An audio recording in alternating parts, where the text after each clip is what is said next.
కాశ్యపాన్వయ సంజాతం శరణ్యార్యపదాశ్రితం వైరాగ్యజలధిం వందే రంగరామానుజం మునిం.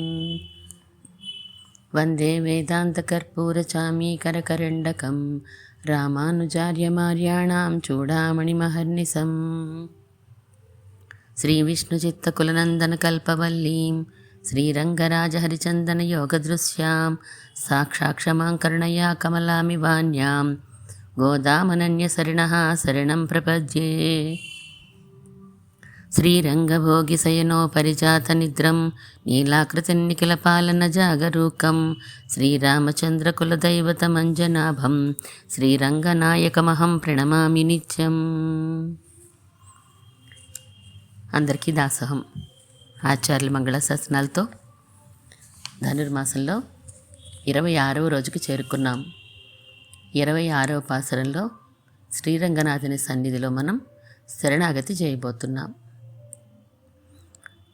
మాలే మణివಣ್ణ అని పిలుస్తోంది ఈరోజు గోదాదేవి. కృష్ణ పరమాత్మని కీర్తిస్తూ పాసురాన్ని అనుసంధానం చేసుకుని మనం వాచ్యార్థం తెలుసుకుందాం. ముందుగా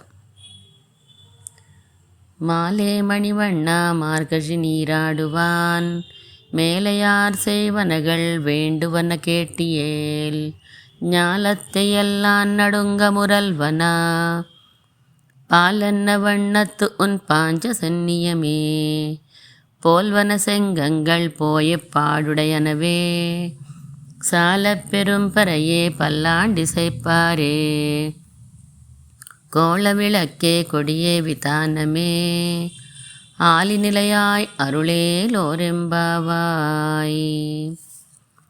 ఇంద్రనీలమణిలా మెరుస్తున్న కాంతి కలిగినవాడా, ఆశ్రితులంటే ఎంతో వ్యామోహం కలవాడివి నువ్వు ఓ వటపత్రసాయి అని తమ ఊరైన శ్రీవిల్లిపుత్తూరులో ఉండే పెరుమాళ్ళ పేరు వటపత్రసాయి కదా, ఆ స్వామిని సంబోధిస్తూ ఈ పాసురాన్ని చెప్తోంది మన గోద.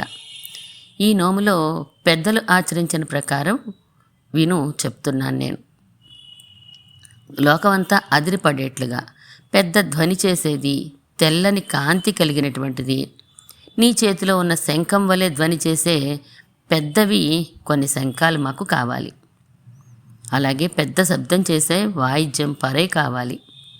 తిరుప్పల్లాండు మంగళాశాసనం చేసేటువంటి మంగళాశాసన పరుడు మాకు కావాలి.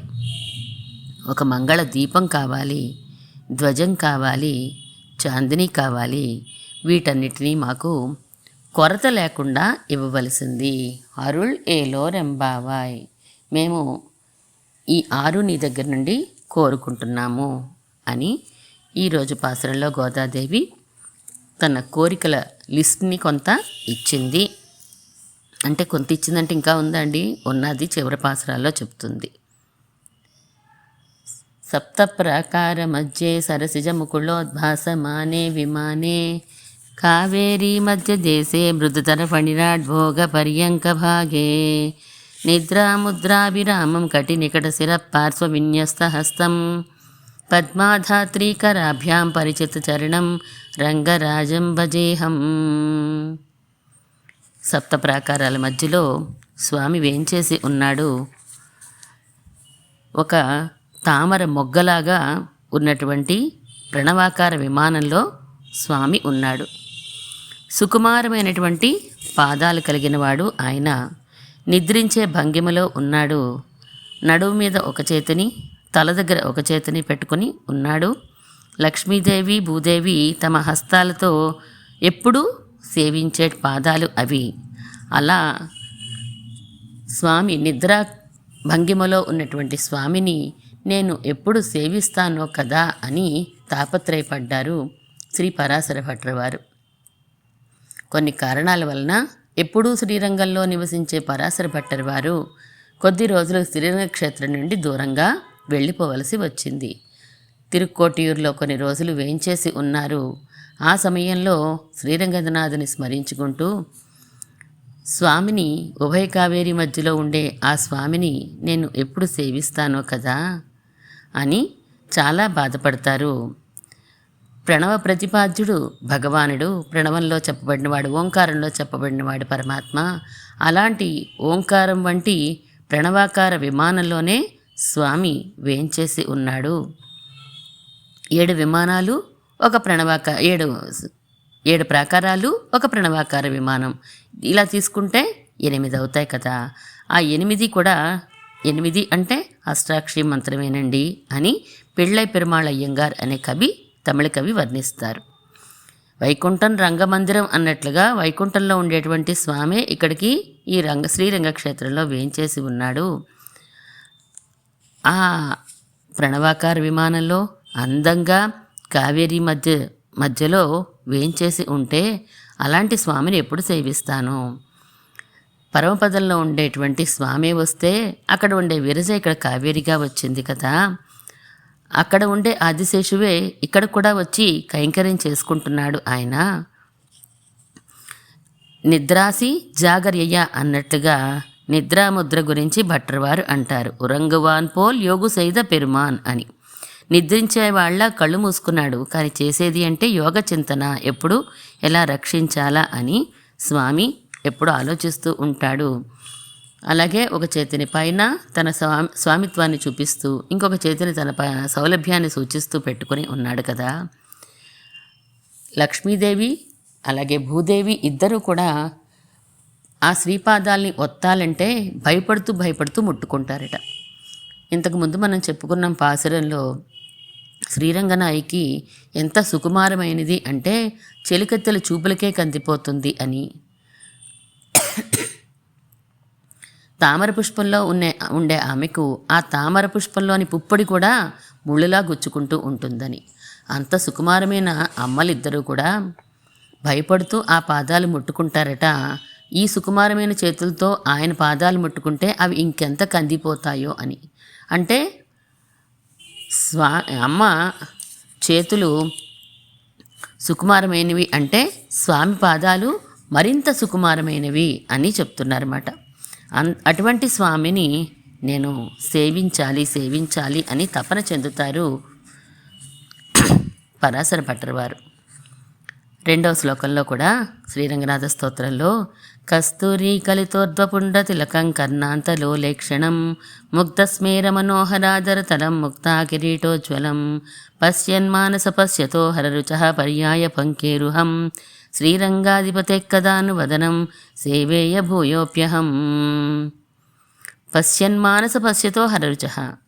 ఎవరైతే పరమాత్మని దర్శిస్తారో వెంటనే వాళ్ళ మనసులు వాళ్ళ దగ్గర ఉండవు, ఈయన దగ్గరికి వెళ్ళిపోతాయి. హరించేస్తాడంతే, మన మనసునంతటినీ కూడా హరించేసిస్తాడు. అటువంటి చూపులు కలిగినటువంటి వాడు ఆయన. పర్యాయ పంకేరుహం. ఆయన ముఖం ఎలా ఉందట అంటే ఒక పద్మంలా ఉందట. తామరలు వంటి ముఖము, తామరల వంటి చేతులు, తామరల వంటి అని చెప్పుకుంటాం కదా. ఆయన శ్రీపాదాలు ఒక పద్మంలోనే ఉన్నాయి. ప్రణవాకార విమానంలో ఆయన వేంచేసి ఉన్నాడు. శ్రీరంగానికి అధిపతిని నేనే అని సూచిస్తున్నట్లుగా ఆయన హాయిగా చాపేసుకుని పడుకుని ఉన్నాడు ఆయన. కస్తూరి తిలకంతో, ఆ కర్ణాల వరకు పెరిగినటువంటి కళ్ళతోటి, ముగ్ధస్మేర మనోహరాధరతలం. వ్యామోహమే రూపుదిద్దుకుందా అండి. ఆ చిరునవ్వు చూస్తే చాలు మనం మోహపడిపోవడం గ్యారంటీ.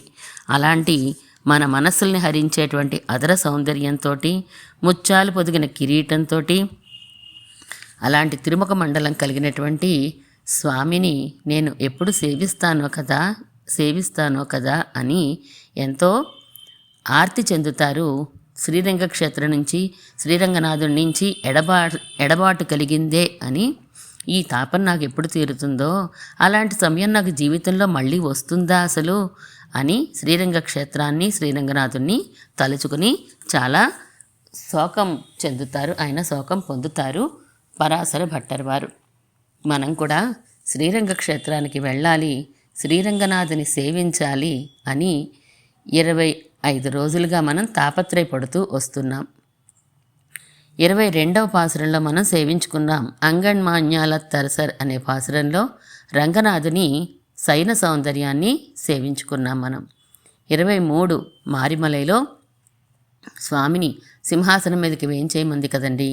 అప్పుడు మనం రంగనాథుణ్ణి కూర్చున్న సౌందర్యంలో సేవించుకున్నాం. అంటే నంబెరమాళ్ళుగా బయటికి వచ్చిన సౌందర్యాన్ని సేవించుకున్నామని కూడా చెప్పుకోవచ్చు మనం. 24లో సేవించినటువంటి శ్రీరంగనాథుని సౌందర్యం మనల్ని నిలబడనివ్వలేదు ఆయనకి మంగళం పాడే వరకు. మంగళాశాసనం అనేది మన స్వరూప అనురూపమైనటువంటి చర్య కదా. ఆయన పాదాలు ఎక్కడ కందిపోతాయో నడిచి వచ్చాడు, అంత అందంగా నడిచాడు, ఆ నడకలకి ఏమి దృష్టిదోషం తగులుతుందో అని మంగళాశాసనం చేయకుండా ఉండలేకపోయాం, చేసేసాం. 25వ పాసురం ఒరుత్తి మగనాయిలో శ్రీరంగ క్షేత్రాన్ని రక్షించినటువంటి రామానుజుల వారి గురించి, పిళ్ళలోకాచార్యుల వారిని అంటే దాడుల్లో విగ్రహాలని రక్షించినటువంటి పిళ్ళలోకాచార్య స్వామివారిని కూడా మనం స్మరించుకున్నాం నిన్నటి రోజున. ఈరోజు 26వ పాసురంలో మాలే మణివಣ್ణ అని సంబోధిస్తూ మనం పరమాత్మని కీర్తిస్తూ ఉంటే ఆయన ఆనందంతో మన వైపే చూస్తూ ఉండిపోయేటట. అబ్బా, రంగరాజుని అని నేను అంటూ ఉంటారు, అండమేంటి, నేను రంగరాజునే కదా, అలాంటి నన్ను కూడా ఎంత చక్కగా లొంగ తీసేసుకున్నారా మీరందరూ కూడాను అని వ్యామోహంతో మన వైపే చూస్తున్నట్ట, మన గోష్ఠి వైపే చూస్తున్నాడట. మమ్మల్ని ప్రేమగా చూస్తూ ఉండేసరికి కళ్ళు తిప్పుకోవట్లేదట ఆయన.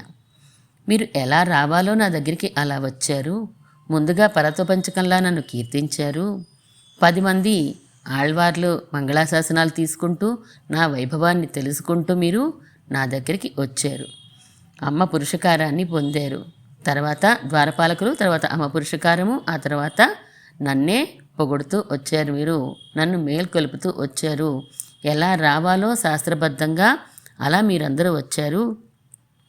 సరే, మీరు ఏదో వ్రతం అంటున్నారు కదా, మరి ఆ వ్రతానికి ఏదో కావాలి కదా, మీకు నా దగ్గర నుండి ఏం పొందడానికి వచ్చారు మీరు అని పరమాత్మ అడిగితే దానికి సమాధానంగా ఈరోజు గోదాదేవి చెప్తోంది. మాలే మణివಣ್ణ అని పిలుస్తున్నాం మనం. మాలే అంటే పిచ్చి అని చెప్పుకున్నాం. నెడుమాలే అంటే అధికమైనటువంటి పిచ్చి, గొప్ప పిచ్చి అది. ఈ పిచ్చి మంచి పిచ్చే అని అంటారు. ఎందుకంటే పరమాత్మ విషయంలో పిచ్చి మంచిదే కదండి. లౌకికమైన విషయాల్లో పిచ్చి చెడ్డది, పరమాత్మ విషయంలో పిచ్చి మంచిదే. దీనినే అందంగా వ్యామోహము అని అంటాం, కొంచెం అందంగా. తిరుమలలో 4వ పాసురంలోనే అంటారు, అడియరానార్కు ఇరంగునం అరంగనాయ పిత్తనై అని తొండరపడి ఆళ్వార్లు చెప్తారు. అరంగనాయ పిత్తనై, శ్రీరంగంలో ఉండేటువంటి స్వామి పిచ్చెక్కిపోతూ ఉంటాడట. ఎవరిని చూస్తే? అడియరానార్కు ఇరంగు నం అరంగనాయ, ఎవరైతే ఆశ్రయించి ఇది కావాలి అది కావాలి అని అడుగుతూ ఉంటారో వారంటే, తన దగ్గరికి వచ్చిన వారంటే, తనని ఆశ్రయించిన వారంటే పిచ్చెక్కిపోతూ ఉంటాడు మన శ్రీరంగనాథుడు అని చెప్తున్నారు. ఇలాంటి గుణం కలిగినటువంటి ఆశ్రిత వ్యామోహం అనే గుణం కలిగినటువంటి స్వామి మన కళ్ళెదురుగుండానే శ్రీరంగ క్షేత్రంలోనే ఉన్నాడు కదా. అలాంటి స్వామిని ఆశ్రయించకుండా జన్మ పరంపరలో పడుతున్నారే అని పెత్తుమందో పిరవయుల్ పిణంగు మారే అని ఆళ్వార్లు బాధపడతారు, తొండరపడి ఆళ్వార్లు. యో నిత్యమచ్యుత పదాంబు జయుగ్మ రుక్మా వ్యామోహతస్తదితరాణి తృణాయ మేనే. మనం రామానుజుల వారి గురించి చదువుకునేటువంటి శ్లోకం ప్రతిరోజు కూడా. శ్రీరంగనాథుని యొక్క పాదాలు అంటే చాలట రామానుజుల వారికి అత్యంత వ్యామోహము. ఆ రంగనాథుని పాదాల దగ్గరికి వెళ్ళి నేనే ఆ శ్రీపాదాలు అయిపోవాలి అని అనుకున్నారట. కానీ అప్పటికే అక్కడ నమ్మాళ్వార్ అనే సఠారిగా ఆయన ఉన్నారు, నమ్మాళ్వార్లు శ్రీపాదాలుగా.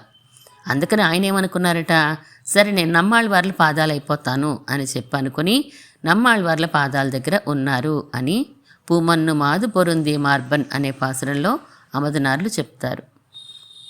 రంగనాథుని పాదాలంటే అత్యంత వ్యామోహము, ఆ రంగనాథుని పాదస్థానీలేని నమ్మాళ్వార్లంటే మరింత వ్యామోహము భగవద్ రామానుజుల వారికి. అందుకే కదండి కంచిలో ఉన్నటువంటి స్వామిని కూడా తన దగ్గరికి తెచ్చేసుకున్నారు, ఏదో విధంగా పట్టుబట్టి రప్పించేసుకున్నారు. కృష్ణావతారంలో ఆశ్రిత వ్యామోహం ముఖ్యమైనటువంటి గుణమండి అని చెప్తూ ఉంటారు పెద్దలు. రంగరాజు కూడా సౌలభ్యానికే ప్రసిద్ధి. శ్రీరంగనాథునిలో వ్యూహ సౌహార్ద్రం చూస్తాము అని ఈ గుణాన్ని చెప్తారు ఆచార్య హృదయంలో. అంటే అందరి పట్ల సౌహార్ద్రంగా ఉండడం, స్నేహాన్ని కలిగి ఉండడం, గొప్ప ఫ్రెండ్షిప్ చేయడం మాటండి. గొప్ప ఫ్రెండ్షిప్ చేయడము, కంటికి కనిపించే విధంగా ఉన్నాడు కాబట్టి సౌలభ్య గుణము రెండూ కూడా మనం చూస్తాము శ్రీరంగనాథునిలో. పెరియాళ్వారి తిరుమలలో 4వ శతకంలో 3వ దశకంలో 9వ పాసురంలో చెప్తారు. నిరముడయ నెడుమాలూర్, నిరముడయ గొప్ప తేజస్సు కలిగినటువంటి, కాంతి కలిగినటువంటి, నెడుమాల్ ఊర్ గొప్ప వ్యామోహం కలిగినటువంటి స్వామి ఉండే ఊరండి శ్రీరంగ క్షేత్రము. అక్కడ నిత్య నివాసం చేస్తున్నటువంటి వాడు వ్యామోహశీలి అయినటువంటి శ్రీరంగనాథుడు అని చెప్తారు. మాలే అంటే పిచ్చి అని అర్థంలో చెప్తున్నారు. నీకు ఆశ్రితులంటే అంత పిచ్చి కదా అని అంటున్నారు. భగవంతుడు ఆశ్రిత వ్యామోహపరుడు. ఆశ్రితుల్ని వ్యామోహం చేస్తాడు, ఆశ్రితుల్ని చూసి తాను వ్యామోహపడిపోతూ ఉంటాడు. అందువల్లనే గోప గోపీజనం అందరూ కూడా అమాయకులు, అటువంటి వారికి తాను లొంగిపోయాడు. అందుకే ఆండాళ్ళు అసలైనటువంటి ప్రేమకి బందీ అయ్యేవాడు పరమాత్మ మాత్రమే అని చెప్పి ఆయనని మాలే అని సంబోధిస్తోంది. మణివಣ್ణ, మణివంటి ఓ రంగనాథుడా. మణి అంటే ఎంత మణి విలువైనదో అలాగే పరమాత్మ కూడా చాలా విలువైనవాడు కదండి. ఉభయ విభూతి నాయకుడైనటువంటి వాడు. మణి మన హ్యాండీగా ఉంటుంది, ఎక్కడికైనా పట్టుకెళ్ళడానికి వీలుగా. పరమాత్మ కూడా అంతే. స్వామి చాలా సౌలభ్య గుణంతో ఉంటాడు. మనకి తిరువెక్కాలో తిరుమడిసై పిరాన్ స్వామి నడు వెళ్ళిపోదాం, ఈ కంచె వదిలేసి వెళ్ళిపోదాము అంటే చాప చుట్టుకుని రెడీ అయిపోయాడు కదండి ఆయన. లేవమంటే లేవడానికి, పడుకోమంటే పడుకోవడానికి, కూర్చోమంటే కూర్చోడానికి సిద్ధంగా ఉంటాడు స్వామి. భక్తులకి వశమైపోయి ఉంటాడు, భక్తుల చేతిలో ఉంటాడు ఆయన. ఆడమంటే ఆడతాడు, పాడమంటే పాడతాడు. కృష్ణ పరమాత్మ వెన్న ముద్ద కోసం అలా చేసేవాడట. గోపికలు చూపించి ఇదిగో నువ్వు ఆడితే ఇవన్నీ ఇస్తాను అంటే డాన్స్ చేసేవాట కొబ్బరి నృత్యం. నువ్వు ఈ పాట పాడితే నీకు వెన్నం పెడతాను, పాలు ఇస్తాను అంటే దానికి కూడా పాపం లొంగిపోయేవాడట. వాళ్ళ ప్రేమకి లొంగిపోయినటువంటి వాడు. మణిలా ప్రకాశిస్తూ ఉంటాడు స్వామి. మణి వంటి రంగు, మణి వంటి స్వభావము రెండూ ఉన్నటువంటి వాడు ఆయన. శ్రీరంగనాథుడు అందరినీ ఆకర్షించేవాడిగా ఉంటాడు.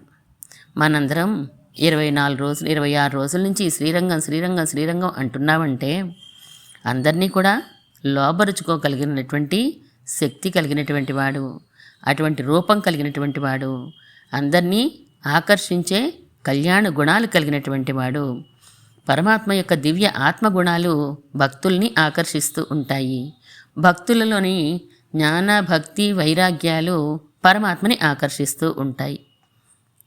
ఒకసారి పరాశర భట్టర్ వారు శ్రీరంగ క్షేత్రంలో ఉన్నప్పుడు ఒక శిష్యుడు వచ్చి ఆయన్ని అడిగారట, యయాతి కథ గురించి చెప్పండి నాకు అని అడిగారట. యయాతి చాలా దాన ధర్మాలు చేసేవాడట, చాలా చక్కగా పరిపాలన చేసేవాడు. అప్పట్లో ఇంద్రలోకానికి కూడా వెళ్ళి వస్తూ ఉండే అవకాశం వాళ్ళకి ఉండేది కదా. ఒకసారి ఇంద్రుడి దగ్గరికి స్వర్గలోకానికి వెళ్ళాడట. ఆ యయాతి చేసినటువంటి దాన ధర్మాల వలన ఇంద్రుడితో పాటు సమానంగా కుర్చీ వేసి కూర్చోపెట్టవలసి వచ్చిందట ఇంద్రుడికి. మరి వాళ్ళ పుణ్యాలను బట్టే కదా మనం ఆదరిస్తూ ఉంటారండి. అందువలన తప్పక ఆయన పక్కనే ఒక సింహాసనం వేసి యయాతిని కూర్చోపెట్టాట.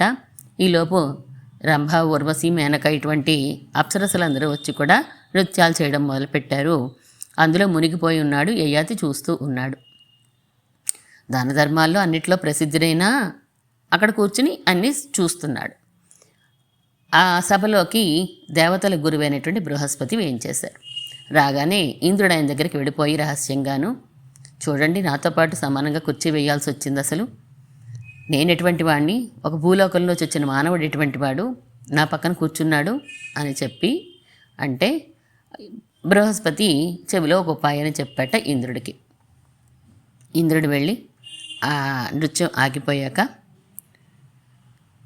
ఎటువంటి గొప్ప పనులు చేశారో మీరు, ఇంత చక్కగా ఇక్కడ వరకు వచ్చారు, ఇంద్రలోకం వరకు వచ్చారు, ఇవన్నీ కూడా ఎంజాయ్ చేస్తున్నారు మీరు అని అన్నట్ట బ్రహ్మగారు. అవునవును, నేను ఇన్ని పుణ్యకార్యాలు చేశాను, ఇన్ని దాన ధర్మాలు చేశాను అని తను చేసినవన్నీ కూడా చెప్పుకోవడం మొదలుపెట్టాట. అంతే, ఎప్పుడైతే తన గొప్ప తాను చెప్పుకొని నేను ఇది చేశాను అది చేశాను అని అనుకున్నాడో భూలోకంలో పడిపోయాడు. వెంటనే ఆ కుర్చీతో సహా కిందకి వెళ్ళిపోవాల్సి వచ్చింది. నిన్ను అడిగిందే అందుకు, మంచి దాన ధర్మాలు చేశావు, మంచి గుణం కలిగి ఉన్నావు, ఎప్పుడైతే నువ్వు చేసిన ఉపకారాలన్నీ కూడా స్మరించుకోవో, నేను ఇచ్చేసాను వచ్చేసాను అనుకున్నావో అది అహంకారం అయిపోయింది, నిన్ను కిందకి తోసేసింది అని చెప్తాడు ఇంద్రుడు. ఇంద్రుడి స్వభావం చూడండి. ఒక మానవుడు తన పక్కన వచ్చి కూర్చుంటేనే సహించలేకపోయినటువంటి గుణం ఇంద్రుడిది. పరమాత్మ మనందరం ఎప్పుడు వస్తామా శ్రీరంగక్షేత్రం నుంచి, శ్రీనక్షత్రానికి వచ్చి పడుకున్నాడు ఆయన. తనతో పాటు పరమపదానికి తీసుకుని వెళ్ళిపోవాలి, ఇక్కడ ఉన్న వాళ్ళందరినీ అక్కడికి షిఫ్ట్ చేసేసేదాకా నేను లేవను అని చెప్పి ఆయన పడుకున్నాడు. చిన్న 14 లోకాల్లో చిన్న ఇంద్రలోకం, ఎన్నో బ్రహ్మాండాల్లో ఎలా చూసుకున్నా ఇంద్రుడు పరమాత్మ ముందు చాలా తక్కువ రేంజ్ కదా అయింది. అటువంటి వాడికి తన పక్కన ఒక మానవుడు కూర్చోవడం ఇష్టం లేదు. కానీ మన పరమాత్మ అటువంటి వాడు కాదండి. అందరినీ కూడా పరమపదానికి చేర్చాలి, తనతో పాటు సమానంగా ఆదరించాలి అనే భావన కలిగి ఉన్నటువంటి వాడు పరమాత్మ అని ఆయన యొక్క స్వభావాన్ని గురించి చెప్తారు పరాశర భట్టర్ వారు అడిగినటువంటి శిష్యునికి. పెరి తిరుమడల్లో కూడా అంటారు, తిరుమంగై ఆళ్వార్ మన్ను మరంగత్తెమ్మామణియై వల్లవాళ్ పిన్నమణాళనై పేరిల్ పిరప్పిరియై. శ్రీరంగంలో నిత్య నివాసం చేసేటువంటి మణి ఉన్నది. ఆ మణి ఎవరండి? శ్రీరంగనాథుడే. ఆయనే తిరువల్లవార్ క్షేత్రంలోనూ తెంతిరుప్పేర్ నగరంలో కూడా ఆ స్వామి వేంచేసి ఉన్నాడు అని అంటున్నారు. పరమపదం దాకా అక్కర్లా, శ్రీరంగే సుఖమాస్వ అని రామానుజుల వారిని తన దగ్గరికి రప్పించుకున్నారు శ్రీరంగనాథుడు. అంతే ఆదరంతో చివరి వరకు కూడా చూశారు. ఇచ్చిన మాట నిలబెట్టుకుని ఆయన యొక్క యోగక్షేమాలన్నీ కూడా చివరి వరకు మన రంగనాథుడే చూశారు కదా రామానుజుల వారికి. అలా మాలే మణివಣ್ణ అంటూ సౌలభ్యం గుణాలని రెండింటిని చెప్తోంది గోదాదేవి. ఆ రెండిటితోటి కీర్తిస్తోంది. మార్గశి నీరాడువాన్. అవును, మీరేదో మార్గ స్నానం చేయాలనుకుంటున్నారట, అదేంటి స్నానం అని పరమాత్మ అడిగితే, అవును మేము మార్గశి నీరాడువాన్, మార్గశి స్నానం చెయ్యాలనుకుంటున్నాం కాబట్టి మేలయార్ సేవనగల్ పెద్దవాళ్ళు, మా పెద్దవాళ్ళు చేశారు ఈ మార్గశి స్నానాన్ని, అది మేము కూడా చెయ్యాలి అని అనుకుంటున్నాము. మార్గశి నీరాడవాన్, మార్గశి అంటే మనం చెప్పుకున్నాం, మొట్టమొదటి రోజే చెప్పుకున్నాం. మారంటే అహంకారము, కజి అంటే నశించిపోవాలి. అహంకారం నశించిపోతేనే పరమాత్మ యొక్క కళ్యాణ గుణాలు మనకి కళ్యాణ గుణాలుగా కనిపిస్తాయి. లేకపోతే పరమాత్మలో గుణాలకు కూడా మనం ఈర్ష చెందిపోతూ ఉంటాం. ఆ గుణాల్లో ఎందుకు కూడా దోషాన్ని ఆరోపించే అసూయ గుణం మనకి కలుగుతూ ఉంటుంది. మన అహంకారం ఉంటే కళ్యాణ గుణాల్లా కనిపించవు అవి మనకి. మనలో ఉండే అహంకారం తొలగిపోతేనే అభిమానభంగమాయి వందు అన్నాం మనం. మాతారై మాత చిక్క వల్లానే అన్నాం. మాకుండేటువంటి అతిపెద్ద ప్రమాదం ఏందండి? అహంకారం అండి. ఆ ఆటంకం ఉంటే మోక్షానికి వెళ్ళలేము, అది తొలగిపోవాలి. అందుకనే దాన్ని దూరం చేసుకునే శక్తి మాకు లేదు. కాబట్టి ఒక ఆచార్యులు ఏత్తకలంగల్లో చెప్పినట్టుగా ఒక ఆచార్యులు మాకు కావాలి. శ్రీరంగనాథ, నీ అనుగ్రహం మాకు ఉండాలి. ఒక ఆచార్యుని నువ్వు మాకు ఇవ్వాలి. ఆచార్య లాభం భగవానాలే, భగవన్ లాభం ఆచార్యనాలే అంటారు పిళ్ళలోకాచార్య స్వామివారు. ఆచార్యుడు పరమాత్మ వల్ల లభిస్తాడు. ఆచార్యుడు ఏం చెప్తాడు? మళ్ళీ పరమాత్మ గురించిన జ్ఞానాన్నే మనకి కలిగిస్తాడు. అలాంటి మాకు ఒక ఆచార్యుని కావాలి అని ముందు అడుగుతున్నారు. మేలయార్ సేవనగల్, మా పెద్దలు ఏవైతే చేశారో మేము కూడా అవే చేయడానికి సిద్ధంగా ఉన్నాము. శాస్త్రంలో చెప్పినవే చెయ్యాలి. ఒక్కొక్కసారి శాస్త్రానికి మన ఇంట్లో పెద్దలు చేసే ఆచారానికి తేడా వచ్చిందనుకోండి, మరి ఏది పాటించాలప్పుడు అంటే వేదం కంటే కూడా గొప్ప ప్రమాణం శిష్టాచారము అని చెప్పబడుతోంది. అనుమానం వస్తే మన పెద్దలు, మన పూర్వాచారులు ఏదైతే ఆచరించారో దానినే పాటించండి అని అంటారు. ఆశ్రమంలో అమ్మగారిని కూడా ఏదైనా అడిగామనుకోండి, మా ఇంట్లో ఇలా చేసుకుంటాం, మీ పెద్దలు ఎలా చేసేవారో అలాగే చెయ్యండి అని చెప్తారు అమ్మగారు కూడాను. ప్రాతకాల సంధ్యావందనం వందనం చేయాలి అని శాస్త్రంలో ఉంది. అలాగే సాయంకాల సంధ్యావందనం చేయాలి అని శాస్త్రంలో ఉంది. కానీ మధ్యాహ్న సంధ్యావందనం చేయాలని శాస్త్రంలో ఎక్కడా లేదట. మరి ఎందుకు చేస్తారండి మధ్యాహ్న సంధ్యావందనం కూడా 3 పూట్ల చేయాలంటారు? ఏమో పెద్దలు చేశారండి, మా పెద్దలు 3 పూట్ల సంధ్యావందనం, మేము కూడా చేస్తున్నామండి అంతే. అలాగా పెద్దల యొక్క హృదయం మనకంటే కూడా వికసించినటువంటిది, మనకంటే కూడా గొప్ప తెలివితేటలు కలిగినటువంటి వారు. మనకి మంచి చేయాలనే ఆలోచనే వారికి ఎప్పుడూ ఉంటుంది. పరమాత్మ యొక్క హృదయం చక్కగా తెలిసినటువంటి వారు మన పెద్దలందరూ కూడా. వారి అంత జ్ఞానము, వారి అంత ప్రేమాయిక హృదయము మనకి లేవు కాబట్టి పెద్దల యొక్క నడవడికే మనకి శిరోధార్యము అని చెప్తారు. శ్రీరంగ క్షేత్రంలో ఒకసారి రామానుజుల వారు రంగనాథుడిని సేవించుకోవడానికి వెళ్ళినప్పుడు అప్పుడే ఆరగింపు అయ్యింది రంగనాథుడికి. వెళ్ళి రామానుజుల వారు సేవించుకున్నారు. ముఖం చాలా వాడిపోయి ఉన్నదట, చాలా నీరసంగా కనిపిస్తున్నారట పెరుమాళ్ళు. మనకెప్పుడూ ఒకలాగే కనిపిస్తారు, దాసరాలకు ఎప్పుడూ ఒకలాగే కనిపిస్తారనుకోండి. ఆయనకి మాత్రం పరమాత్మ ముఖంలో ఉండేటి కవళికలు మారిని అని కనిపించింది. ఆరగింపు పెట్టారా అని అడిగారట అక్కడ ఉన్నవారిని, స్వాముల్ని. పెట్టామండి అన్నారు. ఏమేం పెట్టారు అని అడిగారట. అంటే చెప్పారట, అక్కడ పెట్టిన రకాలన్నీ చెప్పి, దధ్యోజనం పెట్టామండి, నేరేడుపళ్ళు పెట్టామండి అని చెప్పి అన్నారట. అయ్యో, దద్దోజనం నేరేడుపళ్ళు కలిపి పెట్టకూడదు ఎప్పుడు, ఆరగింపు, అందుకే పరమాత్మ ముఖం ఇలా ఉంది అని చెప్పి వెంటనే కషాయాన్ని కాయించి, ధనియాలు ఇవన్నీ వేయించి కొన్ని ద్రవ్యాలు చెప్పి ఆయన వాటితో కషాయాన్ని కాయించి ఆ కషాయాన్ని తీసుకొచ్చి రంగనాథుడికి ఆరగింపు చేయిస్తే మళ్ళీ స్వామి తిరిగి ఆరోగ్యాన్ని పొందాడు అని మనకి చెప్తూ ఉంటారు పెద్దలు. ఆ తర్వాత ధన్వంతరి ప్రతిష్ఠ వెంటనే చేయించేశారు రామానుజుల వారు శ్రీరంగనాథుని సన్నిధిలో. ధన్వంతరి ప్రతిష్ఠ చేయడము, అక్కడ కషాయాలు కాయించి ఆరగింపు పెట్టించడం కూడా జరుగుతూ ఉంటుంది శ్రీరంగనాథుడికి. పరమాత్మ యొక్క తిరుమేనిలో ఉండే తేడా కానీ, ముఖ కవళికల్లో ఉండే తేడా కానీ పెద్దలైనటువంటి రామానుజుల వారికి తెలిసింది, మనకి తెలియదు కదండి అలాగా. అందుకని మనం పెద్దలు ఏం చేశారో అవే చేస్తాము. వేండువన కేటియేల్, వేండువన మాకు కావాలి ఇవి, ఈ కావలసిన పదార్థాలు, ఈ వ్రతానికి కావలసినటువంటి పదార్థాలు ఏవో మేము చెప్తున్నాము. ఏంటి వ్రతం అనుకున్నాం? కళ్యాణ గుణ సాగరంలో మునగడానికి మాకు కొన్ని పరికరాలు కావాలి అని అడుగుతున్నారు. ఒక లిస్ట్ ఇస్తున్నారు. ஞாலத்து எல்லாம் நடுங்க முரல்வன పాలన్న వన్నత్తు ఉన్ పాంచసన్నియమే. శంఖాలు కావాలి. ఎలాంటి శంఖాలు? పాలన్న వన్నత్తు, పాల వలె తెల్లనేటువంటి శంఖాలు కావాలి. ஞாலத்து ఎல்லாம் నడుంగ మురల్వన, ఆ శంఖంలోంచి ఒక శబ్దం వచ్చింది అంటే ఈ ప్రపంచం అంతా వణికిపోవాలి, అలా ఉండాలి ఆ శబ్దం. అలాంటి శబ్దం చేసే శంఖాలు, నీ పాంచజన్యం వంటి శంఖాలు మాకు కావాలి అని అడిగారు. 3 రకాల విశేషణాలు చెప్తున్నది. వాళ్ళకి కావాల్సిన శంఖాలకి 3 విశేషణాలు, ఎలా ఉండాలో ఆ శంఖాలు చెప్తోంది మన గోదాదేవి.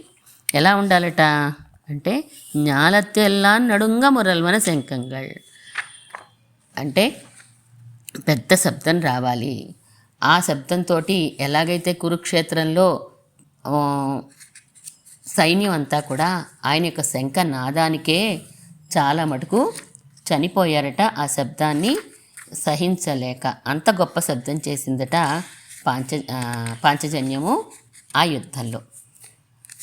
అలా భూమి మీద ఉండేటువంటి హిరణ్యకశిపుడు, రావణాసురుడు వీళ్ళందరూ కూడా మేము గొప్పవాళ్ళం అని అనుకున్నారు కదా, అలాంటి వాళ్ళ హృదయాలన్నీ కూడా భగ్నం చేసేసింది ఆ శంఖారావం. ఇప్పుడు మనం అడుగుతున్న శంఖారావం కూడా అలాగే ఉండాలి. ఈ శంఖారావం ఏం చేయాలి అంటే మన ఆత్మకు ఉండేటువంటి భ్రాంతులన్నీ తొలగిపోవాలి ఆ శంఖారావంతో. ఈ ఆత్మకుండే భ్రాంతులు తొలగే శంఖారావం ఎవరు చేయగలరు? ఒక ఆచారులే చేయగలరు. కాబట్టి ఎలా అయితే శంఖము జ్ఞానాన్ని కలిగిస్తుందో, తెల్లనేట శంఖం అంటే సత్వజ్ఞానాన్ని కలిగిస్తుందో, మాకు సత్వజ్ఞానాన్ని కలిగించే ఒక ఆచార్యులు కావాలి. వారు చెప్పేటువంటి వారు చేసే శంఖనాదం వలన మాకున్నటువంటి దేహాత్మ భ్రాంతి, స్వతంత్ర భ్రాంతి, అనన్యశేషత్వ భ్రాంతి ఇవన్నీ పోవాలి. అంటే మేము శ్రీరంగనాథుడికి కాకుండా ఇంకొకరికి శేషులము, ఇంకొకరికి చెందిన వారము అనే భావన మాలో ఉండకూడదు, అది పోవాలి. ఆ శంఖనాదంతో, ఆచార్యులు ఇచ్చే జ్ఞానంతో అది పోవాలి. ఈ దేహము ఆత్మ ఒకటే అనుకునే ఆ భావన కూడా మాకు తొలగిపోవాలి. మేము స్వతంత్రులము అనేటువంటి భావన తొలగిపోయి శ్రీరంగనాథుడికే దాసులము ఎప్పుడు అనే విధంగా ఆ జ్ఞానాన్ని కలిగించేటువంటి ఒక ఆచారుల్ని మాకు లభింపచేయవలసింది అని మనం అడుగుతున్నాం. శంఖం స్పర్శ తగిలితే చాలు ధ్రువుడికి జ్ఞానం కలిగింది. అలాగే మనకి కూడా ఆచార్యులు ఉపదేశించేటువంటి మంత్రం వలన శేషత్వ జ్ఞానం కలుగుతుంది. అందులో మంత్రంలో 8 అక్షరాలు 3 పదాలు ఉంటాయి. మనం కోరుకునే అష్టాక్షరి మంత్రంలో ఓంకారము, అలాగే నామపదము, చివర్ణ నారాయణాయ. అలాంటి మంత్రంలో ఓంకారాన్ని గురించి ఇక్కడ అడుగుతున్నాం మనం. ఆచార్యులు ఇచ్చేటువంటి ఓంకారం అనే శబ్దంతో మనకు శేషత్వ జ్ఞానం కలగాలి. పరమాత్మకే మనం శేషులము, ఇతరులకు కాదు, ఈ జీవుడు పరమాత్మకే చెందినవాడు అనే జ్ఞానం మాకు కలిగించవా అని అంటున్నారు. ఉన్న చోటనే ఉంటుంది, భగవంతుని చేతిని ఎప్పుడు వదిలిపెట్టదు శంఖము, కానీ శత్రువులకు భయం కలిగిస్తూ ఉంటుంది. అలాగే ఈ ఓంకారం ఎక్కడ ఉంటుంది? అష్టాక్షరి మంత్రంలోనే ఉంటుంది ఎప్పుడూ కూడాను. ఉండి ఈ భ్రాంతులన్నింటినీ కూడా తొలగిస్తూ ఉంటుంది. తెల్లగా ఉన్నటువంటి శంఖం జ్ఞానాన్ని కలిగించినట్లుగా మనకి సాత్వికమైనటువంటి జ్ఞానం కలిగిస్తారు ఆచార్యులు. అలాంటి సత్వగుణం మాకు కలగాలి. పాలల్లో సారం అంతా వెన్నలా తేలుతూ ఉంటుంది. పాలతో కాచి తోడుపెట్టి పెరుగు అయితే గనక ఆ పెరుగు తరిస్తే సారం అంతా ఎలా వచ్చింది? వెన్నలా వస్తుంది. అలాగే 4 వేదాల సారం ఓంకారంలా మనకి అందింది. ఆగయాలే ఇది సకల వేదసారం అంటారు ముముక్షుపళ్ళలో. తిరుమంగైమణ్ణని కూడా అంటారు కదా, కండుకొండే నారాయణ ఎన్నున్నామం అంటారు. నీ అష్టాక్షరి మహామంత్రాన్ని తెలుసుకున్నానయ్యా, నేను చాలా ఆనందం కలిగింది, అసలైనటువంటి వేదసారం అంతా నాకు తెలిసింది అని అంటారు. ఆచార్యులు ప్రార్థిస్తేనే మనకి సత్వగుణం కలిగే అవకాశం ఉంటుంది అని ఒక ఆచార్యుల్ని మాకు ఇవ్వవలసింది అని అడుగుతున్నాం మనం. ఆచార్యులు చెప్పే ఓంకార జ్ఞానం మనకి కావాలి. పోయప్పాడుడయనవేశాల పెరుంపరయే, పెద్దగా శబ్దించే పెద్ద పర కావాలి అన్నారు. అష్టాక్షరిలో పెద్దగా చెప్పే పదం ఏంటండి? పెద్ద అర్థం ఉన్న పదం నామపదం. ఓం నమః నారాయణాయ నమః నమో నమః అని చెప్పి ఆ ఓంకారంలో ఉండేటువంటి విరోధాలు తొలగిస్తుంది, నారాయణాయలో ఉన్న విరోధాలని తొలగిస్తుంది, నామపదంలో ఉండేటువంటి విరోధాలు కూడా తొలగిస్తుంది. అలాంటి పర మాకు కావాలి అని అంటున్నాం మనం. అంటే నామపద అర్థం మాకు తెలియాలి అని అంటున్నాం. ఇంకొక విధంగా చెప్పుకుంటే పరై అంటే గనక గురు పరంపర క్రమం ఉంటుంది కదండి, అది కూడా పరయ్యే కదా. ఒకసారి రామానుజుల వారి శ్రీరంగంలో కాలక్షేపం చెప్తున్నటువంటి సమయంలో విభీషణ శరణాగతి ఘట్టం జరుగుతోందట. ఆ విభీషణుడు వచ్చి ఆకాశంలో నుంచున్నాడు. ఈ వానరులందరూ కూడా వద్దు వద్దు అంగీకరించద్దు రామ అని అంటున్నారు. ఆ మాట అంటుంటే ఈ ధనుర్దాసు పిళ్ళైరంగవిల దాసర్ అని ఆయన లేచి వెళ్ళిపోతున్నారట. అది చూసి రామానుజుల వారు ఏంటి అలా వెళ్ళిపోతున్నారంటే, అయ్యో ఆయన ఎంతో సత్వగుణం కలిగినటువంటి వాడు, ఆయన ధర్మాన్ని ఎప్పుడు పాటించేవాడు విభీషణుడు, ఆయన వచ్చి శరణాగతి చేస్తుంటేనే అంగీకరించట్లేదు, ఇక నా వంటి వాడు ఎంత, అందుకని ఇంకెందుకు వినడం అని చెప్పి నేను వెళ్ళిపోతున్నానండి అన్నారట. అంటే నీకు నా సంబంధం ఉంది కదా, అందుకని కూర్చో. నాకు మా ఆచార్యుల సంబంధం ఉంది, మా ఆచార్యులు పెరిగి నంబి గారికి ఆళ్వందార్ల సంబంధం ఉంది, ఆళ్వందార్లకి మనక్కాళ్ళ నంబి సంబంధం ఉంది, మనక్కాళ్ళ నంబి గారికి పుండరీకాక్షుల సంబంధం ఉంది, ఆ పుండరీకాక్షుల వారికి నాదమునుల సంబంధం ఉంది, నాదమునులకి నమ్మాళ్ళవార్ల సంబంధం ఉంది, నమ్మాళ్ళవార్లకి సేనముదిలారితో సంబంధం ఉంది, సేనముదిలారికి పిరాటితో సంబంధం ఉంది, పిరాటికి పెరుమాళ్ళతో సంబంధం ఉంది. అందువల్ల మనందరం కూడా పెరుమాళ సంబంధం కలిగిన వారమే. కరెంట్ షాక్ కొట్టిందనుకోండి ఎలా ఉంటుంది? ఆ షాక్ కొట్టిన వాళ్ళని ముట్టుకుంటే వాళ్ళకు కూడా పాకుతూ ఉంటుంది, వాళ్ళు ముట్టుకుంటే వాళ్ళకు కూడా పాకుతూ ఉంటుంది. ఈ కరెంట్ షాక్ లాగా ఆ పరమాత్మ అనుగ్రహం ఎక్కడి వరకు వచ్చింది? మన వరకు వచ్చింది కదా. అందుకని ఈ గురు పరంపర క్రమాన్ని కూడా మనం అనుసంధానం చేసుకుంటూ ఉంటాం. ఈ గురు పరంపర క్రమాన్ని నాకు లభింపచేయవలసింది ఆచార్య అని మనం అడుగుతున్నాం. ఈరోజు భగవద్ రామానుజుల వారి సంబంధం కావాలి అని చెప్పి రంగనాథుని సన్నిధిలో మనము శరణాగతి చేస్తున్నాం. పల్లాండి సేప్పారే, నిత్యము కూడా శ్రీరంగనాథుని మంగళం పాడేటువంటి వారు అరయర్లు కదా.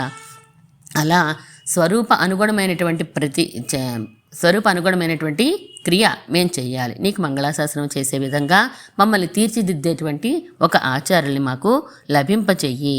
అది స్వరూప ప్రయుక్తమైనటువంటి పని కదా, అది చెయ్యాలి అంటే మాకు తెలియాలి కదా, ముందు విషయం తెలియాలి కదా. అలాంటి ఆచార్యులు మాకు లభింపచెయ్యి. కోల విళక్కే, ఆ కోల విళక్కే అంటే అందమైనటువంటి దీపం అండి. శ్రీరంగ హర్మ్యతల మంగళ దీపరేఖాం అన్నట్లుగా లక్ష్మీదేవి శ్రీరంగనాయికి శ్రీరంగ క్షేత్రంలో ఉన్నది. పరాశర భట్టర్ వారు చెప్తారు, ఆమెను శ్రీగుండ్రత్న కోశంలో అలా కీర్తిస్తారు. శ్రీరంగ హర్మ్యతల మంగళ దీపరేఖాం అని చెప్పి. అందమైన దీపం అంటే అందమైనటువంటి జ్ఞానం మాకు కావాలి. దీపం ఎప్పుడు జ్ఞానంతో కదా. అందమైన జ్ఞానం ఏంటండి? భక్తుడికి భగవంతుడికి మనం దాసులము అనేది జ్ఞానము కాదండి, భాగవతులకు కూడా మనం దాసులమే అనేటువంటి జ్ఞానం మాకు కలగాలి. పరమాత్మకే కాదు, నిన్నెట్టెഴുత్తు అని చెప్పి నీ మంత్రాన్ని 8 అక్షరాల మంత్రాన్ని నేను నేర్చుకుని తెలుసుకున్నది ఏంటో తెలుసా రంగనాథ అంటారు మన్నన్. ఏం తెలుసుకున్నారండి మీరు అంటే, నీ దాసులకి నేను దాసుణ్ణి అని తెలుసుకున్నాను. పరమాత్మకి దాసులు అంటే మామూలుదే, విశేషం ఏముంది, కానీ నీ దాసులకు దాసుడని తెలుసుకున్నాను అంటారు. అది అందమైనటువంటి జ్ఞానం. అలాంటి జ్ఞానం మాకు కావాలి. కొడియే అంటే ధ్వజం కలిగి ఉండేటువంటి, ఎప్పుడు ధ్వజాలతోటి అలరారుతూ ఉంటుంది. ఒక జీవుడు వస్తున్నాడంటే చాలు పరమపదానికి నిత్యం అలంకారం చేసేస్తూ ఉంటారట. ఆ ధ్వజం కలిగినటువంటి పరమపదాల్లోకి మేము ప్రవేశించాలి. పరమపదం వాసం మాకు కావాలి అని చెప్పి మనం వైకుంఠ వాసల్ అది అందులో మేము ప్రవేశించాలి అని అంటోంది. వితానమే అంటే పైనుండి మంచు పడుతూ ఉంటే అది అనారోగ్యం కదండి, ఆరోగ్యానికి మంచిది కాదు. అలాగే మనం చేసే కైంకర్యంలో కూడా చాలా దోషాలు ఉంటూ ఉంటాయి. నేనే చేస్తున్నాను, నేనే ఈ ఫలాన్ని అనుభవిస్తున్నాను, ఇలాంటి భోక్తృత్వ బుద్ధి అంతా కూడా తొలగిపోవాలి. ఆ వైకుంఠనాథుని వితానం అంటే ఆదిశేషువే వితానము. ఆయన ఒళ్ళో ఉండే పరమాత్మని నేను సేవించగలగాలి అని రంగనాథుని ప్రార్థిస్తున్నాం మనం. ఇవన్నీ చెప్తున్నారు, ఇన్ని విషయాలు. ఇప్పుడే కళ్ళు తెరిచేనో లేదో ఇంత లిస్టు మీరు ఇస్తే నేను ఏం చేస్తాను అని అంటావా రంగనాథ? అలా అనడానికి వీల్లేదు. ఆలి నిలయాయ్ అని కీర్తిస్తున్నారు. అంటే వటపత్ర సాయి అంటున్నారు. వటపత్ర సాయి అంటే మనం ఫస్ట్లో చెప్పుకున్నాం. పరమాత్మ ఎక్కడెక్కడ ఉంటాడండి అడ్రస్ అంటే గనక నందిని ముంగిట్లో ఉంటాడు. అలాగే వటదళం మీద పడుకుని ఉంటాడు స్వామి. రామ్మాళ్ వారి తిరువాయిముడి ప్రబంధాల్లో పాసురాల్లో కూడా ఉంటాడు అని అడ్రస్ చెప్పారు కొన్ని పరాశర భట్టర్ వారు శ్రీరంగరాజ స్తవంలో. అలాంటి వటపత్ర సాయి అంటే అఘటిత ఘటనా సామర్థ్యం కలిగినటువంటి వాడు. ఎప్పుడు పడుకుంటాడు వటపత్రం మీద అంటే ప్రళయకాలంలో పడుకుంటాడు. ఆ ప్రళయకాలంలో ఆ లోకం అంతా ఎలా ఉంటుంది? అంతా జలమయమైపోయి ఉంటుంది. వటపత్రం అంటే ఎంత ఉంటుంది? మర్రాకు మీద స్వామి కృష్ణుడి రూపంలో వేయించేసి పడుకుని ఉంటాడు. ఆ మర్రాకు ఎంత ఉంటుంది? ఆ కృష్ణ పరమాత్మ అంత ఉంటాడు. కానీ పరమాత్మ లోపల ఏమున్నాయి? చరములు అచరములు మొత్తం సృష్టి అంతా ఆయన లోపలే పెట్టుకుని పడుకున్నట్ట ఆ మర్రి ఆకు మీద. అంత చిన్న ఆకు మీద బొజ్జలో అన్ని వస్తువులు పెట్టుకుని పడుకుని ఉన్నావు నువ్వు. ఒక్కసారి అటు ఇటు కదిలేవంటే నీకేమైపోతుందో అని ఆళ్వార్లందరూ కూడా చాలా కంగారు పడిపోతారు. నువ్వు ఎటువంటి వాడివి? సర్వ లోకాలన్నింటినీ కూడా ప్రళయకాలంలో ఆరగించేసేటువంటి వాడివి కదా అని ఆ వటపత్ర సాయే ఇక్కడ శ్రీరంగ క్షేత్రంలో పడుకుని ఉన్నాడు అని అంటారు ఆళ్వార్లందరూ కూడా. వయ్యముండాలిలే మేము మాయన్ అని చెప్పి కీర్తిస్తారు. పునల్ తెన్న రంగమే, ఆ ప్రళయకాలంలో భూమిని ఆరగించి వటపత్రమే శయనించినవాడు, మణిఖచ్చితమైనటు కిరీటం కలిగి ఉన్నాడే స్వామి అంటే సర్వేశ్వరుడైనటువంటి వాడు. ఆయన స్థిర నివాసం శ్రీరంగ క్షేత్రమే కదా అని అంటున్నారు. తిరుమలలో కూడా పాసురాల్లో శ్రీరంగనాథుడే వటపత్ర సాయి అని కీర్తిస్తారు. ఆళ్వార్లందరూ కూడా మోహపడిపోతారు శ్రీరంగనాథుని విషయంలో. అందుకే కదండి పాడారు, పాసురాలన్నీ పాడారు. ఇంకా శ్రీరంగరాజస్తవంలో ఉత్తర శతకంలో కూడా 54వ శ్లోకంలో చెప్తారు, వటదళమదిశయ్య రంగధామన్ అని చెప్పి. ఆ వటదళం మీద పడుకుని ఉన్నాడు ఆ రంగనాథుడు. ఎంత జాగ్రత్త కావాలి అసలు. 54వ పాసురంలో కీర్తిస్తారు. రంగనాథ వటదళమదిశయ్య రంగధామన్ సైత ఇవార్ణవతర్ణక పదాబ్జం. నువ్వు పడుకుని ఆ వటపత్రం మీద నీ పాదాన్ని తీసుకుని, కుడి పాదాన్ని తీసుకుని నోట్లో పెట్టుకుని పాదారవిందాన్ని ముఖారవిందంలో పెట్టుకున్నావు నువ్వు.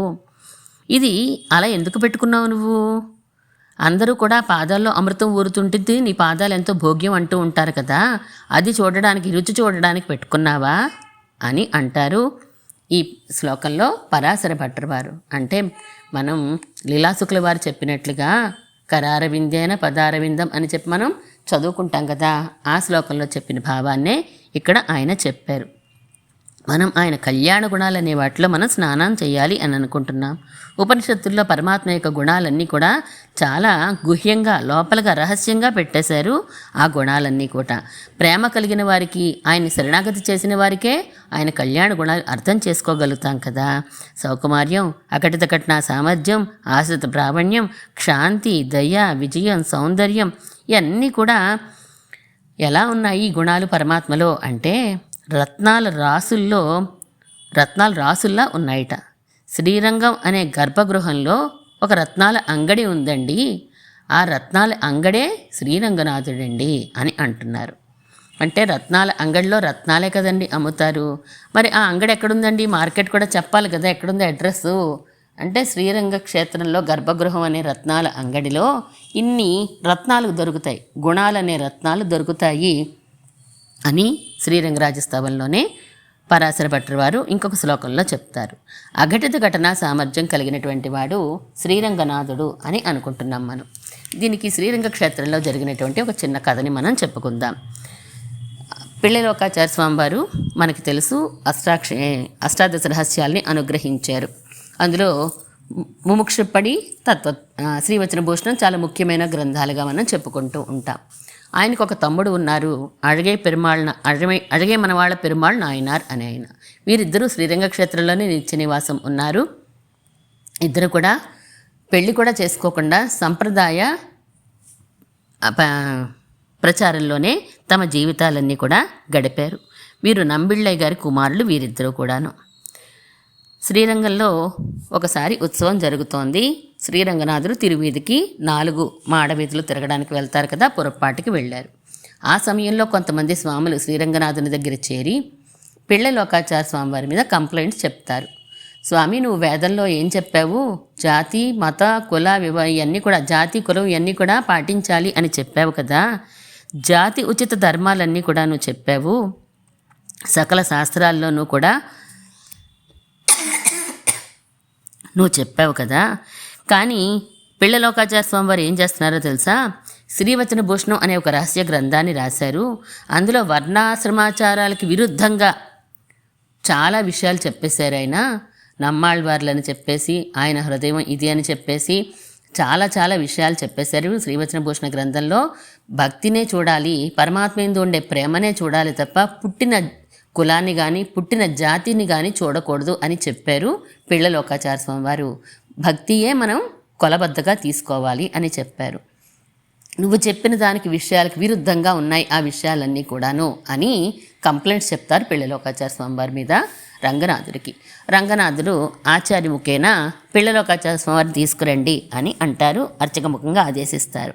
సరే, పిళ్ళలోకాచార్య స్వామి వారి కోసం వెళ్తే అర్చకులు వారి తమ్ముడు ఉంటారు, ఆయన కావేరీ నదికి స్నానానికి వెళ్ళారు అని చెప్పేసి అడిగే మనవాళ్ళ పెరుమాళ్ నాయనారు రంగనాథుడి దగ్గరికి వస్తారు. వచ్చేసరికి విషయం తెలుస్తుంది. పక్కన వాళ్ళు చెప్తారు కదండి, ఇలా మీ అన్నయ్య గారి గురించి కంప్లైంట్ చేశారు అని చెప్పి అంటే, రంగనాథుడు ప్రదక్షిణ చేయడానికి 4 మాడవీధులకి తిరిగేలోపు 4 ప్రకరణాల గ్రంథాన్ని చెప్తారు అడిగే మనవాళ్ళ పెరుమాళ్ నాయనార్ అని ఆయన. అందులో 4 ప్రకరణాల్లో కూడాను వర్ణాశ్రమాచారాల కంటే కూడా పరమాత్మయందు భక్తే మిక్కుటమైనది అని చెప్పి ఆ గ్రంథానికి ఆచార్య హృదయం అని అనుకున్నాం కదా. ఆచార్యులు అంటే ప్రథమాచార్యులు మనకి నమ్మాళ్వార్లే కదండి. నమ్మాళ్వార్లు తిరువాయిముళ్ళలో చెప్పిన విషయాల్నే పిళ్ళలోకాచార్య స్వామి వారు తాము గ్రహించి అవి మళ్ళీ మనకి సూత్రాలుగా అందించారు. నమ్మాళ్వార్లు చెప్పిన విషయాలని ఈయన పిళ్ళలోకాచార్య స్వామి వారు రచించారని చెప్పేసి చెప్తూ 4 ప్రకరణాల్లో కూడా ఒక ప్రకరణంలో ఆత్మకి నిరూపకంగా ఉండేది శేషత్వ జ్ఞానమే కానీ పుట్టినటువంటి కులం జాతి కాదు అని చెప్తారు. అలాగే పక్షుల్ని దూతలుగా పంపించడంలో ఆంతర్యం ఏంటో, ఆచార్యుల హృదయం ఏంటో చెప్తారు. చివరి ప్రకరణంలో 10 పత్తులు, తిరువాయిముళ్ళలో 10 పత్తులు ఉన్నాయి కదండి, ఆ ఒక్కొక్క పత్తుకి సారాన్నంతా కూడా చెప్తారు. ఎలా చెప్పారు ఈ 4 ప్రకరణాలు? మొత్తం గ్రంథం అంతా కూడా నాలాయిర దివ్య ప్రబంధాల్లో ఉండే పదాలతోటే చెప్తారు. వేరే విషయం మామూలు మాటల్లో కానీ మామూలు ఆయన మాటల్లో చెప్పలేదు. ఆళ్వార్ల యొక్క మాటల్లోనే ఆళ్వార్ల పాసుర ఖండాలతోటే చెప్తారు. వాటిని కోట్ చేస్తూనే విషయం అంతా చెప్తారు. ఇది ఆళ్వార్లు చెప్పింది అంటే అది తప్పు కాదు కదా. నువ్వే ఆళ్వార్ని నమ్మ ఆళ్వార్ మన ఆళ్వారండి అని చెప్పి అన్నావు కదా. అంత నువ్వు అభిమానించినటువంటి ఆళ్వార్లు చెప్పిన విషయాలు తప్ప, మా అన్నయ్య గారు రాసినవి తప్ప అని చెప్పేసి ఆచార్య హృదయం అంటే నమ్మాళ్వార్ల హృదయం ఇది, నమ్మాళ్వార్లు ఇక్కడ ఈ మాటను చెప్పారు అంటే ఆయన ఈ ఉద్దేశంతో చెప్పారు అని చెప్పేసి ఆ శ్రీ సూక్తులే ఆచార్య హృదయం అనే పేరు మీద ఈయన రచించినప్పటికీ నమ్మాళ్వార్ల శ్రీ సూక్తులే మా అన్నయ్య గారు చెప్పారు. ఇది నమ్మాళ్వార్ల అభిప్రాయమే కాదు, తర్వాత వచ్చిన ఆళ్వార్లు ఆచార్యుల అభిప్రాయం అంతా కూడా ఇదే, వారి హృదయం ఇదే అని చెప్పి ఆచార్య హృదయం అంటే ఆచార్యులకు ఉండవలసిన లక్షణాలు ఇవే అని చెప్పి మొత్తం 4 ప్రకరణాలుగా ఈ ఆచార్య హృదయాన్ని చెప్పేస్తారు. అలాగే మనవాళ్ళ పెరుమాళ్ నాయనార్ శ్రీరంగనాథుని యొక్క ఊరేగింపులో ఆయనతో పాటు తిరుగుతూ చెప్పేశారు. ఆయనకు అభిముఖంగా తిరుగుతూ ఈ 4 ప్రకరణాలని చెప్పేశారు. ఆశ్చర్యపోయారట పరమాత్మ రంగనాథుడు, ఆశ్చర్యపోయారట ఆయన చెప్పిన విధానానికి. దివ్య ప్రబంధాల్లోని పాసుర ప్రమాణాలతో చెప్పారు, అలాగే ఆసువుగా చెప్పారు. 4 వీధులు చుట్టి వచ్చేలోపు అభిముఖంగా వెనకకి నడుస్తూ చెప్పారు. ఆహా, నాలాయిర దివ్య ప్రబంధ పాసురాలతో ఇంత చక్కని ప్రబంధం చెప్పారు, ఇంత చక్కగా ఆ నమ్మాళ్వార్ల హృదయాన్ని ఆవిష్కరించారు మీరు అని చెప్పి ఒక్కొక్క ప్రకరణ పూర్తవుతుంటే రంగనాథుని మెళ్ళలోని ఒక్కొక్క మాల అడిగే మన వాళ్ళ పెరుమాళ్ నాయనార్ మెళ్ళలో వెళ్ళి పడిందట. ఎవరు వేయలేదండి, వెళ్ళి పడిందట. ఈ మెళ్ళలోంచి ఆయన మెళ్ళలోకి ఒక్కొక్క ప్రకరణం పూర్తవుతుంటే ఒక్కొక్క మాల వెళ్ళిందంట. అంటే ఆయన చెప్పినవన్నీ నాకు కూడా అంగీకారమే అని చెప్పి చెప్పకుండా చెప్పాడు రంగనాథుడు. అఘటిత ఘటనా సామర్థ్యం కలిగినటువంటి వాడు. ఆయన అనుకుంటే అర్చామూర్తి అని అనుకుని ఆయన ఒక రాయి విగ్రహము కదలలేడు మాట్లాడలేడు అనుకునేవాళ్ళు పాపులు. వాళ్ళ యొక్క దోషం అదంతే, కంటి చూపులో ఉండే దోషానికి మనం ఏమీ చేయలేము. అక్కడ ఉన్నది స్వామి, ఆయన సర్వశక్తిమంతుడు అని చెప్పి మనం భావించున్నాడు. ఆయన యొక్క అఘటిత ఘటనా సామర్థ్యం మనకు కూడా తెలుస్తుంది. అలాంటి స్వామివి కదా నువ్వు శ్రీరంగనాథ. అఘటిత ఘటనా సామర్థ్యం కలిగినటువంటి వాడివి అనే నామం పరత్వాన్ని సూచిస్తోంది. ముందు మాలే మణివన్న సౌలభ్యాన్ని సూచిస్తున్నాయి 2 నామాలు. ఇది పరత్వాన్ని సూచిస్తున్నటువంటి నామము. ఈ నామం పరత్వాన్ని సౌలభ్యాన్ని కలిగినటువంటి వాడివి కదా శ్రీరంగనాథ. అందువల్ల మేము నీ సన్నిధిలో శరణాగతి చేస్తున్నాము, మాకు ఇవన్నీ కావాలి అని అడిగారు. శరణాగతి చెయ్యాలి అంటే స్నానం చేయాలా, కొత్త బట్టలు కట్టుకోవాలా, తలస్నానం చేయాలా, ఇవన్నీ కంటే కూడా ముందు ముఖ్యమైనది ఏది అంటే గనక ఎవరి దగ్గర మనం శరణాగతి చేస్తున్నామో అది గమనించుకోవాలి అని చెప్తారు కదా ముముక్షపళ్ళలో. ఎవరి విషయంలో మనం శరణాగతి చేస్తున్నామో ఆయన శాశ్వతుడు అయితే శాశ్వతమైన లోకాల్ని ఇవ్వగలుగుతాడు. అతడే అశాశ్వతుడు అనుకోండి, అతని దగ్గరికి వెళ్ళి మనం శాశ్వతమైనటువంటి మోక్షం మనకు కావాలని ఎలా అడుగుతాము? అందుకని ఆశ్రయించేవాడు ఎటువంటి వాడు తెలుసుకుని ఆశ్రయించండి, అది ఒకటే నియమం, విషయం ఉండదు అంటారు పిళ్ళలోకాచార్య స్వామివారు. అందుకని పరమాత్మ సౌలభ్యం ఒకటే ఉండి పరత్వం లేదనుకోండి రంగనాథుడి దగ్గర, శరణాగతి చేస్తే మాత్రం అన్నీ మన కోరికలు తీర్చే శక్తి ఆయనకి ఉండదు, అటువంటి జ్ఞానం ఆయనకి ఉండదు. కాదండి ఆయన శక్తిమంతుడేనండి, కానీ ఎక్కడో ఉంటాడండి, మనకు అందుబాటులో ఉండడండి, సౌలభ్యగుణం లేదండి, ఎవరు పడితే వాళ్ళు వెళ్ళకూడదండి అని అంటే అప్పుడు కూడా మనం శరణాగతి చేయడానికి అవకాశం ఉండదు. కానీ నువ్వు శరణాగతి చేయడానికి వీలుగా ఏ గుణాలు ఉండాలో అన్ని కళ్యాణ గుణాలు కలిగినటువంటి వాడివి కాబట్టి స్వామి 26 రోజుల తర్వాత మాకు ఒక ఆచార్యులు కావాలని, నీకు మంగళాశాసనం చేసేటువంటి జ్ఞానం మాకు కావాలని, అలాగే మాకు తోడుగా మంగళాశాసనం చేయడానికి పెరియాళ్వార్లు నమ్మాళ్వార్లు వంటి వాళ్ళు ఉండాలని, ఇంకా మంగళదీపం అంటే అందమైనటువంటి జ్ఞానం భాగవత శేషత్వం మాకు ఉండాలి, మేము చేసే పనుల్లో ఉండేటువంటి కర్తృత్వం ఆ భోగం ఆ భ్రాంతి మాకు ఉండకూడదు, శరీరము ఆత్మ అనే భ్రాంతి మాకు ఉండకూడదు, ఇంకా పరమపదంలోకి మాకు ప్రవేశం కావాలి అంటే నువ్వు మాకు అనుగ్రహించే ఆచార్యులు లేదా మా పట్ల నువ్వు అనుగ్రహించాలి అనుకుంటే మాకు ఈ సంసారం నుంచి విముక్తి కలిగించి పరమపదంలో నిత్య కైంకర్యాన్ని మాకు అనుగ్రహించవలసింది అని కోరుకుంది భాగవత గోష్ఠితో కలిసి అంటే మనందరితో కలిసి గోదాదేవి మనకి నేర్పిస్తోంది ఇలా చెయ్యాలి అని చెప్పి రంగనాథుని సన్నిధికి తీసుకెళ్ళి మన చేత ఇలా శరణాగతి చేయించింది. ఇంకా వివరంగా ముందు ముందు పాసురాల్లో ఇంతే కాదు మేము కోరుకునేది ఇంకా ఉందయ్యా అని చెప్తోంది. ముఖ్యంగా లైన్ అయితే మాత్రం ఇచ్చేసింది, ఇదే లైను, నాకు కైంకర్యం కావాలి అని చెప్పి కోరుకుంది. దాని వివరణగా ముందు పాసురాల్లో మనం చూద్దాం. శ్రీమన్మహాభూతపురే శ్రీమత్కేశవ యజ్వరః కాంతిమత్యాం ప్రసూతాయ యతి రాజాయ మంగళం.